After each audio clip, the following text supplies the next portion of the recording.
कर्मचारी एकता जिंदाबाद, कर्मचारी एकता जिंदाबाद। 2000 सरकार ही समय सोसाइटी के कर्मचारी है वो हड़ताल पर कदम से कदम मिला के खड़े हैं। अब आप मन के ये सरकार कभी छोटे कर्मचारियों के मांग को नहीं मानती सुखद राशि के मांग करें। और भूपेश बघेल जी ने 219 करोड़ रुपया सुखद की राशि जारी किया, सुखद की राशि दिया। छत्तीसगढ़ राज्य में होने वाले कृषि प्रधान देश है, पूरा लगभग किसानी पे आधारित है। यहाँ के सहकारी समिति संघ के बैनर के तले तमाम जो सोसाइटी के कर्मचारी है वो हड़ताल पर है और लगातार कई दिनों से जो हड़ताल पर बैठे हुए कांग्रेस जिला अध्यक्ष राकेश ठाकुर भी उनके समर्थन में उतर गए, धरने पर बैठे। तमाम चीजों को लेकर कुछ से बात करेंगे। भैया, कई दिनों से हड़ताल चल रहा है इनका, सरकार इनकी मांग आखिर क्यों नहीं मान रही है? देखिए, ये सरकार कभी छोटे कर्मचारियों के मांग को नहीं मानता। पिछले साल भी इस स्थान पे इन लोग ने धरने में बैठे थे। उसका कारण ये है कि सुखद वाली जो स्थिति आती है जिसमें करोड़ों का नुकसान जो सोसाइटियों को होता है, वो सुखद का राशि इन लोग दे नहीं रहे। यही रमन सिंह जी, यही विष्णुदेव साय जी प्रदेश अध्यक्ष हुआ करते थे जब भूपेश बघेल जी का सरकार था, तो इन लोग धरने में बैठ के सुखद का राशि दिया जाए, ऐसे इन लोग धरने में बैठे थे। और भूपेश बघेल जी ने 219 करोड़ रुपया सुखद की राशि जारी किया, सुखद की राशि दिया।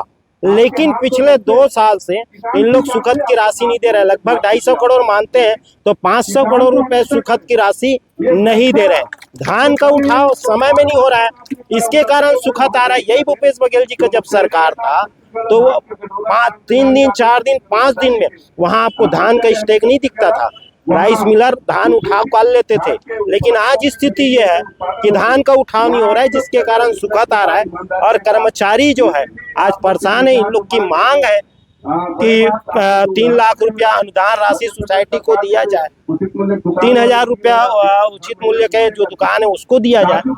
ये मांग को लेके पिछले बार गए भी इन लोग ने और बुलाया भी गया, इन लोग को बुलाया। उसके बाद लिखित में आश्वासन दिया गया कि हम वित्त विभाग को भेजेंगे, आपकी मांग पूरा करेंगे। लेकिन ये सरकार कभी ये छोटे कर्मचारियों के हितैषी नहीं हो सकता। इनकी मांग पिछले बार लिखित में आश्वासन देने के बाद भी मांग पूरा नहीं हुआ, उसके कारण फिर से अभी धान खरीदी सर पे है। आज 6 तारीख है और 15 तारीख से धान खरीदी होना है। ये इनके माध्यम से ही धान खरीदी होना है, लेकिन आज धरने में बैठा है।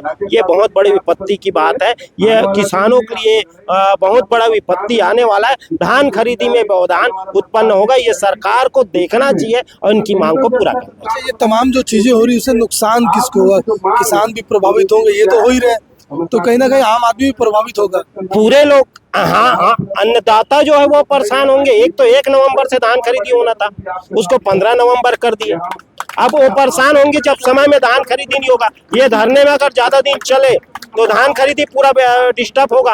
अब जितना समय दिए धान खरीदी का, उस बीच में अगर धान खरीदी नहीं हुआ तो किसान परेशान। अब किसान धान नहीं बेच पाएंगे, वो अन्नदाता धान नहीं बेच पाएंगे, तो स्वाभाविक बात किसान को परेशानी होगा, अन्नदाता को परेशानी, मतलब पूरे प्रदेश को परेशानी। क्योंकि अर्थव्यवस्था बनाने में अगर सबसे बड़े हाथ किसी का रहता है तो किसानों का रहता है। अगर धान सही हुआ, फसल सही हुआ तो प्रदेश और देश की अर्थव्यवस्था सही रहती है। अगर फसल खराब हो गई तो अर्थव्यवस्था देश की खराब हो जाती है। तो अर्थव्यवस्था में बनाने में मूल जो हाथ रहता है वो किसानों का रहता है। उन किसानों के साथ गलत हो जाएगा अगर इस प्रकार से धरने पर। कांग्रेस पार्टी इनके साथ है? बिल्कुल, कांग्रेस पार्टी इनके साथ है। भूपेश बघेल जी भी अपने सरकार में रहते हुए भी इनके साथ थे और इनको अनुदान जो सुखद राशि है उनको दिए। तो आप लोग कुल कितने लोग हो पूरे प्रदेश भर में जो लगातार धरने पर बैठे? 16,000 जी। तो पूरा प्रभावित हो जाएगा 15 से धान खरीदी है? पूरा धान खरीदी प्रभावित होगा। अब किसान भी अब सड़क में उतरेंगे। अगर धान खरीदी शुरू नहीं होगा तो किसान कहाँ जाएगा? वो हमारे साथ वो भी अब बैठेंगे यहाँ आके, तब सरकार को पता चलेगी कि क्या होता है।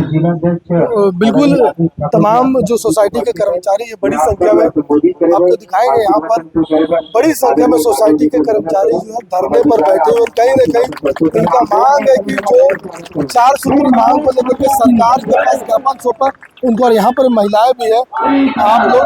आप लोग कहाँ से हैं? मैं रसमाड़ा सोसाइटी से।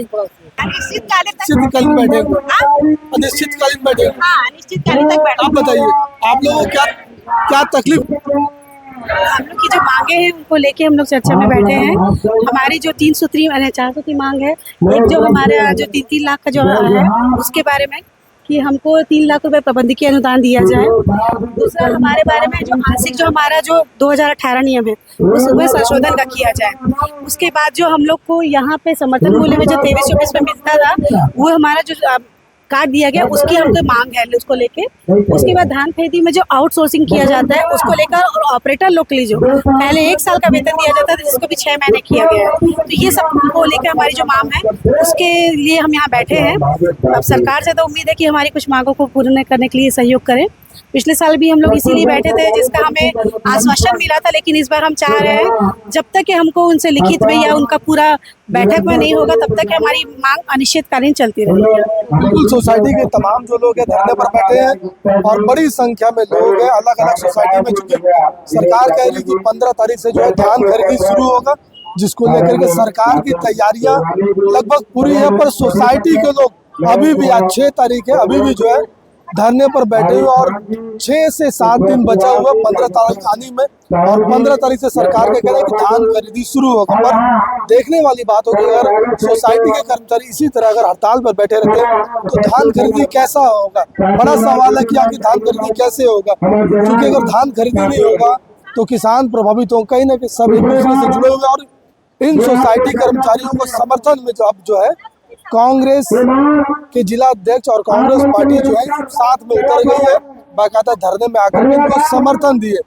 आने वाले समय में पता चलेगा कि इनकी जो मांग है वो कब तक पूरा होगा या नहीं। बेहतर खबरों के लिए बने रहे बेहतर संवाद के साथ।